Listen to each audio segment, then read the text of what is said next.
Hello, hoping you all are safe and healthy. From here, we'll go ahead and get into our at-home workout with a nice little warm-up. So starting off, we'll just do 25 jumping jacks. After our 25 jumping jacks, we'll go ahead and go into our arm circles, shooting to do 10 small going in one direction, then 10 big. From there, all we're going to do is just reverse the direction after that.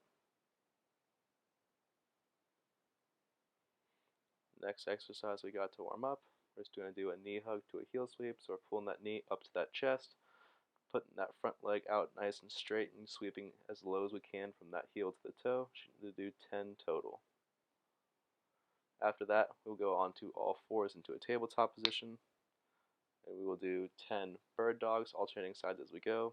With this, our goal is to keep that core nice and tight, extending through that back leg and that front arm, opposite arm and leg.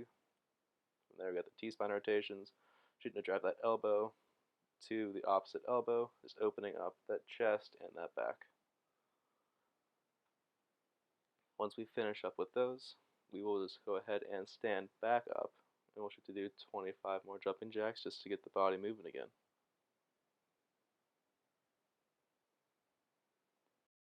So here's a quick picture of the entire workout. I know it seems like a lot, so we're going to break it down piece by piece. So first up, we're just going to alternate back and forth between two exercises for 5 rounds each, 35 seconds of work, 25 seconds of rest. First exercise we got will be step-ups, which we did on this last set of workouts, just making sure we alternate our legs as we go up and down. Basically one for those 35 seconds. After that 25 seconds of rest, we can either use a jump rope if we have that laying around, or if we don't, we can do line hops just on the floor, just jumping over and back on an imaginary line.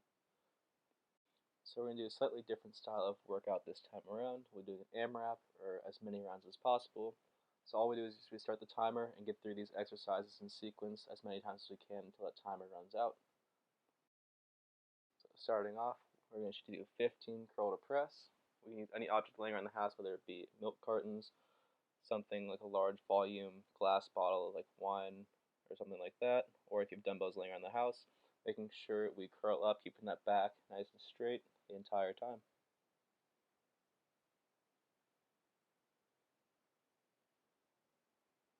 Up next, we should do just a row with the same object, making sure we keep that chest up and back nice and flat, and we pull that elbow back up to that ceiling behind us, shooting for 10 reps on each arm.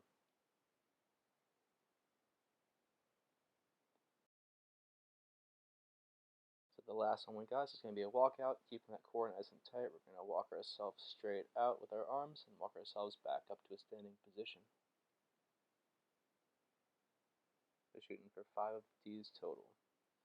So for the easier version, what we're going to shoot to do is just either hold a high plank, or we could go into shoulder taps, where we just keep that core nice and strong and try to minimize any sway back and forth as we tap each shoulder. If we wanted to add a little bit more of a challenge, we could also go into just a push-up once we get down to that walk out position before we walk ourselves back up.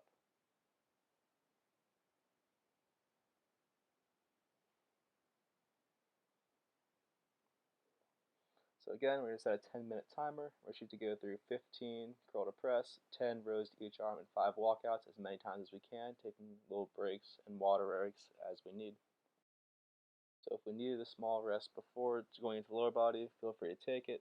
But for the lower body, we'll shoot to do 15 hip bridges, 10 air squats, and 5 step back lunges. So our hip bridges are similar to the hip thrust from the last workout, keeping those heels close to the glutes, driving through and squeezing those glutes to raise the hips all the way up to the ceiling. If we want to make it challenging, we can either add some sort of weighted object, such as a backpack, just like the last video. And if we wanted to change it up a little bit more, we could also shoot to do just a single leg version of each, or we just extend one leg out and still shoot to do the same exact motion.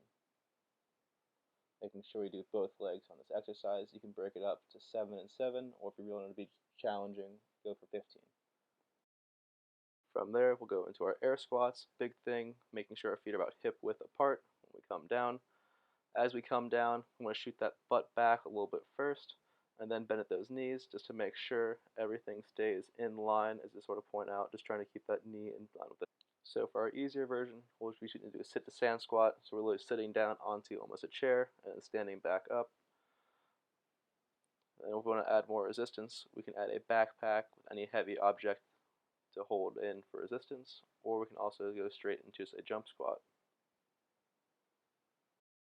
So the last exercise we got is going to be our reverse lunge. We're just going to step back and still want to bend down to keep at 90 degrees at the knee and the ankle. Just making sure we alternate legs to get 5 reps on each side. To make this a little easier, we can go over to the wall to help with our balance and also to help decrease that depth and range of motion. So making sure we alternate our legs as we go.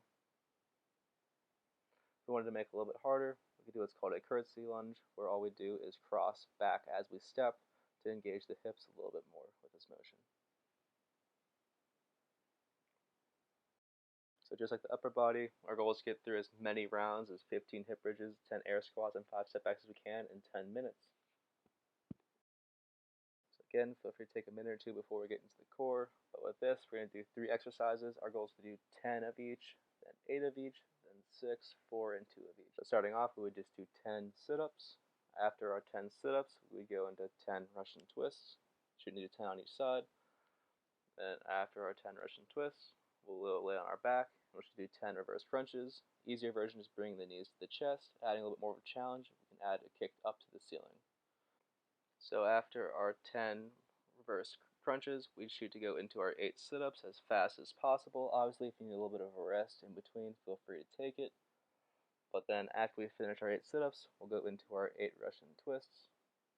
Then after our 8 Russian twists, we'll go back to those 8 reverse crunches. And we'll keep doing that into 6 reps, 4 reps, and once we get done with 2 reps, that's it for the countdown.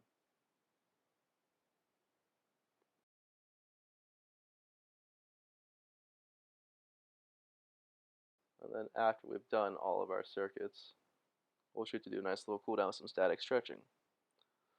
Starting off, we'll shoot to do a nice little quad pull. If we can and have the balance, feel free to reach at the top. If we need to, feel free to grab a wall and still do that same pull. From there, we'll go into our sitting hamstring stretch, grabbing onto whatever we can to help pull down. After that, we'll go into hip flexor stretch, making sure we push forward onto that front leg to make a nice little stretch to that hip flexor, which I point out right here. And also, we just make sure we switch legs with everything, so both legs get a good nice little stretch. So after this, we'll go into the doorway stretch. So with this, all we gotta do is post our arms up onto the doorway and lean in and let the body stretch its sort itself out with some gravity. So feel free to vary up the angles of the arms to help get a stretch on the muscles that you feel like need it the most. Once we're done with those, we can go ahead and use the doorway as well to grab onto the side and sort of pull our body across that arm to stretch out the back a little bit more as well.